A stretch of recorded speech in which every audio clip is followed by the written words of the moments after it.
সংস্কার করে যে তারা ভবিষ্যৎ সরকারের রূপরেখা প্রস্তাবন আকারে যা কিছু আসতেছে সবকিছুর মূল কথা হচ্ছে সার্বভৌম ক্ষমতার মালিক জনগণ বা মানুষ। এখানে মানুষকে খোদার আসনে বসিয়ে দেওয়া হচ্ছে।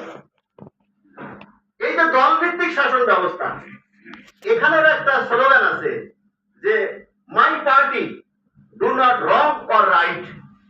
আমার দল ভুল করুক এবং সঠিক করুক, সেটা হচ্ছে আমার দলের সিদ্ধান্ত, আমাকে মানতে হবে, প্রয়োজনে যান বদনাম করে দেব। তার মানে হচ্ছে এটা হচ্ছে নব্য আকারের সাম্প্রদায়িক রাজনীতি। আমরা অসাম্প্রদায়িকতার কথা বলি, ইসলামের দৃষ্টিতে দল গঠন করাও একটা সাম্প্রদায়িকতা। এই দল ভিত্তিক রাজনীতি হানাহানি সৃষ্টি করছে।